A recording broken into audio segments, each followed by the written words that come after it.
feel like every year time moves faster and faster, and the fact that we're already halfway through the year is actually insane.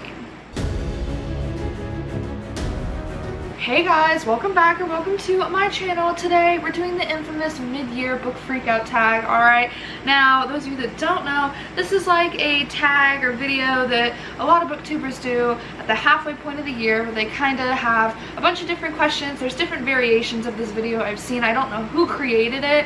This has been years and years and years of this video, but it's basically like a bunch of wrap-up questions about how your reading year's been so far, your favorites, your least favorites, your disappointments. So that's what we're doing today. So I do have a list of some questions on my phone, and I'm gonna kind of wrap up my reading year so far. The first question is always like, how has your reading year been? And honestly, mine's been pretty fire. I'm not gonna lie. Now, I usually have a goal of reading about like 50 books every year, and I've only hit that goal one time. So this year I was like 55. I was being really optimistic, and I can tell you at the halfway point of the year I have read 41 books. So I'm already well over halfway to my reading goal. I'm hoping I can even go over my reading goal. I know it's not all about numbers, but I am kind of a number person and I love to challenge myself. I also love reading, so the fact that I've really gotten back into it this year pretty heavily is really exciting. I did read the most books in the months of February. I read 19 books, and then this past June I just read 8 books in that month, and I know that's not a lot, but compared to the months before, I kind of had fallen out of it just a little bit with my personal life schedule. So I feel like my reading year has gone pretty well. I've also read quite a few good books, but I've also read a lot of books that I didn't like. And most of you would say, why does that make it a good reading year? For me, it makes it a good reading year because it's showing that I'm like being diverse in my reading. I've read a lot of different genres, and I also always felt like I rated books a certain way, like I was biased, or I read them and I just rated them all the same. So for me, having so many different books rated different things, that makes me feel good because it shows that I'm kind of growing as a reader and as a reviewer. And yeah, and I've also DNF'd 3 books this year, which is big for me. I used to just suffer through and put myself in giant slumps because I didn't want to read the book. So the fact that I've even been DNFing books makes me feel really good. So I feel like my reading year has gone pretty well. The next question is, what's your favorite book you've read so far this year? And now I'm not doing individual books because I'm not gonna lie, the books that I have really liked this year, it's like a close call. Like, I don't think I could like tell the difference. So I'm just going to tell you 3 different books that I have really enjoyed this year. There have been a lot more, so it was really hard to narrow it down. I'm going to start with the one I read first in chronological order for this year, and that's The Night and the Moth by Rachel Gillig. This is unsurprising if any of you guys watched any of my recent videos from last year. I read her Shepherd King duology. I made a whole video about it. Okay, like, I just fell in love with her writing, so I had to pick up her new book. And it did not disappoint. It was amazing. I freaking loved it. I loved the gothic vibes of it. I talked more about it in a couple of my videos from earlier this year you can check out, but this has definitely been one of my favorites, and it's also just so beautiful. It normally just sits out on my shelf behind me because I like to look at it. So this is definitely one of my favorites, if not my favorite, question mark. Another one I finally picked up. Okay, I've had people telling me I need to read this book for years and years and years, and it's so popular still to this day, and that's Red Rising by Pierce Brown. I did finally read this. My whole book club read it, and I can say I understand the hype.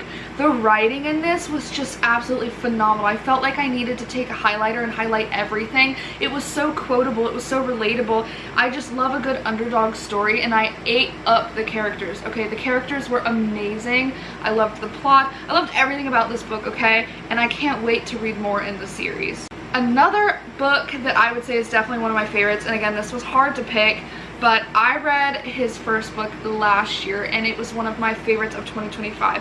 And so I had to read Marcus Kluwer's new release, The Caretaker, and this did not disappoint, y'all. Like, I was so excited to read it, and it was everything I wanted and more. Like, I loved this. I love his writing. I love his weirdness. Like, it's just so good and eerie and bone-chilling, and I just think he's really a new voice in horror that people need to check out. I'm just like flabbergasted with how good his books have been. So if you haven't read his new release, like actually pick it up and go pick up his other book because that one is so good as well. The next question is best sequel, and I've really not read a lot of sequels or series in general this year. The first one I would have to say is the second book in the Binti trilogy by Nnedi Okorafor. I think that's Home. I loved this whole trilogy. I read it in a matter of like 2 or 3 days. It was so good, and that second book was just, it just was heartwarming, okay? Like, I just really liked it. I've never read anything like that. Honestly, Nnedi Okorafor gives more of like the sci-fi version of N.K. Jemisin, who's one of my favorite authors of all time. So that book was amazing. The other sequel that I would have to say is up there is What Stalks the Deep by T. Kingfisher. I love T. Kingfisher. That's not a secret. I have read a lot of her horror and fantasy books. And this is the book 3 in the Sworn Soldier series. And I just binged it in a sitting and I loved it. I think this is probably... I haven't read book 1 in a couple years, but this is probably my favorite in the series. I loved it. It's set in West Virginia. It's a scary, like, abandoned coal mine. My family's from West Virginia. Coal mines, caves, mountains are all like really cool and spooky, and I just felt like it was perfect. I loved it. It was not as scary as the other two, but I felt like the story in this one was just really good, so this is definitely one of my favorite sequels. The next question is some anticipated new releases for the second half of the year. Another question that people sometimes do is new releases that you haven't gotten to yet, but honestly, the only new release for the first half of the year I really wanted to read was The Caretaker, and I read it, so I am not going to answer that one. But for the second half of the year, I'm so excited. The sequel to Immortal Consequences by Ivy Marie. Ruinous Ends comes out July 14th, so this month. I need it, okay? That book is, I feel like, underhyped. No one's talked about it. It was the book of the month pick. It has pretty sprayed edges, and I've not heard anyone on BookTube talk about it. I loved that book, okay? So I'm so excited for the sequel to that. Also, the sequel to The Night and the Moth by Rachel Gillig is going to be The Knave and the Moon, and that comes out September 1st this year. I already am like crying over it, okay? Like, I need that one. She recently, in the last couple months, released the cover for the new book, and it's just as stunning. Like, I am so excited. Another one I did not even realize was going to be a thing until I was Amazon Prime Day shopping, and I saw it pop up on Amazon when I was Googling T. Kingfisher books. T. Kingfisher is coming out with a Baldur's Gate 3 Astarion book. Now, those of you that have played that game, I've played it a little bit. I'm not a big gamer, but it's kind of like in the world of D&D, right? Forgotten Realms type stuff. And Astarion is one of the vampire characters that everyone geeks over. Everyone tries to romance, okay? He's like cocky, he's funny. I love his character. And T. Kingfisher, she's so good at horror and fantasy, and I feel like she's going to do him justice. So she's coming out with that book September 29th this year, and I didn't even know it was going to be a thing, and now I am so excited. I wanted to pre-order it, but I was like, girl, wait, save money, just wait. But that one's going to be really good. Alright, now we're going to talk about some disappointments, and I have had a couple disappointments. I've had just in general a couple bad books I didn't like, but as far as disappointing, these are books that like maybe I had good hopes for or I was excited to read. I have to start with The Spite House by Johnny Compton. This book, one of my favorite booktubers is obsessed with, and I love horror, and the premise sounds cool. I hated it. It was so boring. I like literally was dragging through it, okay? I read it in a vlog. I'll have to link it down below. You guys can check out my like in the moment thoughts on it, but I was really disappointed in that, being that it was one that I like was highly, you know, excited for, I guess. So that one bummed me out. Another one I feel like I see all over BookTube and Book Talk that everyone talks about and I was excited to read as a marine biologist person was Our Wives Under the Sea by Julia Armfield. I hated this book as well. It was so slow, it was boring. I think I talked about it in a video recently as well, but I just realized maybe I'm not into the depressing, sad horror.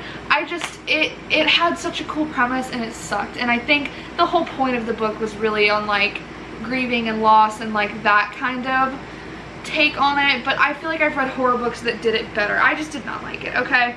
But if we're really talking about the absolute biggest disappointment this year, Let Dark Eye Become Loathsome by Eric LaRocca. Eric LaRocca, I used to say was one of my favorite horror writers. I don't know if I can say that though, because some of his books recently have just been mid, and this one I absolutely hated. This is probably one of my least favorite books I've read all year.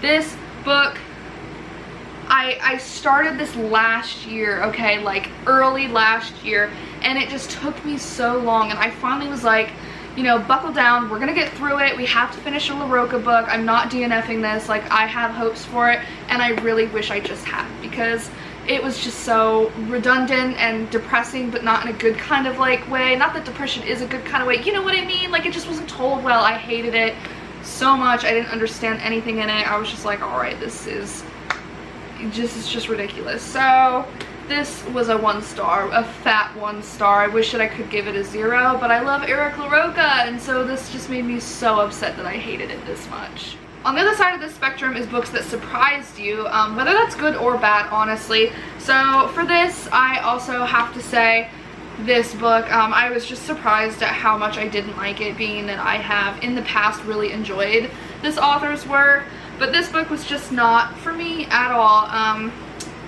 Just did not like it. Now the other book that I would probably say surprised me is a romance book, and I am notorious for saying I don't like romance on this channel. I constantly am like, I'm not a romance reader, I don't like romance. Meanwhile, behind the scenes, where you guys don't see, I am always watching rom-coms with my mom. Some of my favorite movies and favorite books are romance books. I think I'm just a hopeless romantic, and I think that's why I just say I don't like romance, because I just feel like a lot of romance books are cliche nowadays. I don't like all the tropes, so it's not that I don't like romance, I think it's just, it's overdone in bad ways, I guess. But one that I was surprised that I actually really enjoyed, The Love Hypothesis by Ali Hazelwood. I actually loved this. I loved a contemporary romance, you can say it. This one had science in it. I liked the dynamic between the characters. I liked how it all played out. I can relate to some of the things in this book, especially in the science field. Like, I get it, women in STEM, things like that. So I think that helped me really like it. It also just wasn't overly cheesy. I think that is another reason I just don't like a lot of romance books coming out now, because they're so cheesy. Like, I miss the old romance, the yearning and the gentleman, and you know, I just like that. Now I do like that new romance is like, you know, it's not all sunshine and rainbows, you know, so I do like that, but I just feel like there's just a lot of tropes nowadays that are just overdoing it. So I was surprised that I liked this as much as I did. Alright, a new favorite author. This could be a new author that just released a book this year, or it could be just a new to you author. I can honestly say Nnedi Okorafor is one of my top authors of all time now. I read a lot of her books this year. I bought a couple more of her books I plan on reading. I was just absolutely blown away with her writing and her mind and her plots. Like, it was just crazy. She's definitely one of my favorites. I really want to read all of her work. Another one technically isn't new to me because I did read his first book last year, but I have to say Marcus Kluwer, the one that just wrote The Caretaker. I think he's definitely a new upcoming voice in horror, and people need to check him out. Like, he's so good. So I have to say Nnedi Okorafor and Marcus Kluwer are two of my new all-time favorite authors ever. So good. Now let's talk about a couple books that made me cry. Now, I'm emotional. I do cry even when it's like a sad, not even like a sad part. I do cry just from happy parts, okay, like happy tears. And I really haven't read that many books that have made me cry.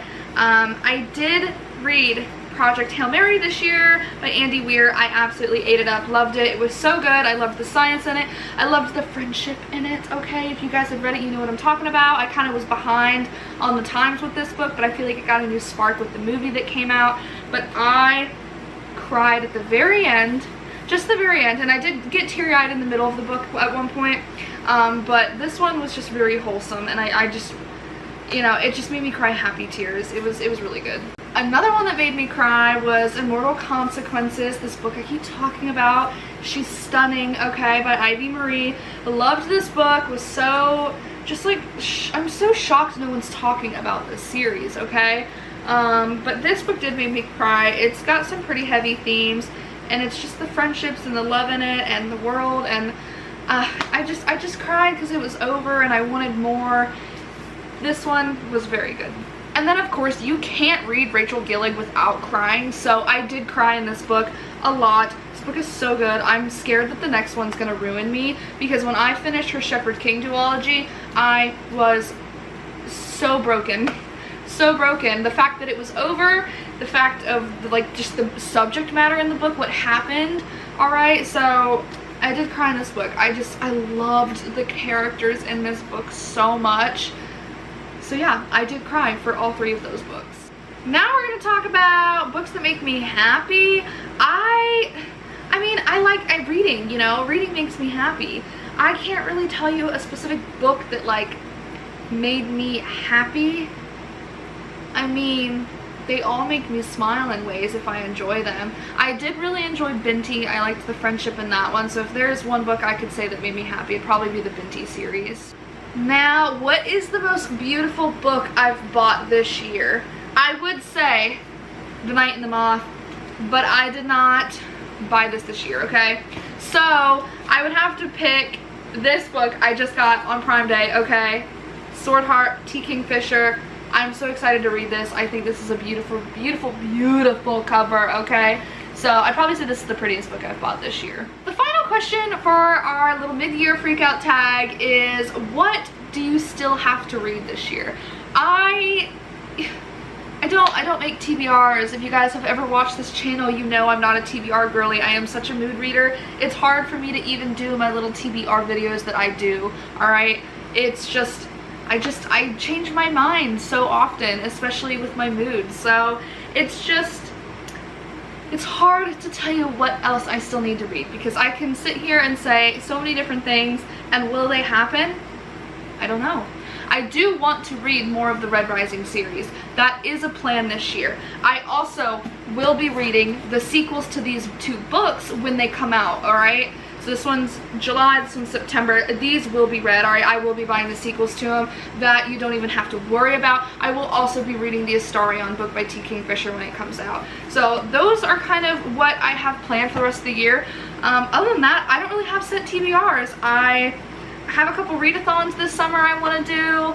I'm hoping this fall I can really get into the mood of reading. I love reading in the fall. It just hits different than any other time of year. But I don't really have specific books I want to read. I just want to read. Anything, everything, give me it all, I guess. Alright guys, if you've stuck around this long, please give me a like or comment. Just tell me how your year has been. How has your personal year been? How has your reading year been? How many books have you read? Are you having a good time? What's been your favorite? Have you also been disappointed by any of these books? Have you also liked any of these books? Literally, just let me know. I love chit-chatting. I'm currently injured still, so I'm just stuck in the house. I miss social interaction. That's why you guys are seeing my face a little bit more right here on YouTube. But thank you guys so much for sticking around, and I really hope the rest of your year is fire, alright? That was cringy to say, but I say that a lot in my personal life. You're seeing a little peep, I do say that's fire a lot. Now I'm rambling like I literally always do at the end of a video, so I'm just gonna go ahead and let you go. I'm super excited for the second half of the year. Yeah, get ready for more videos from me, because I'm feeling very bookishly motivated, and I can't wait to see what the rest of the year brings.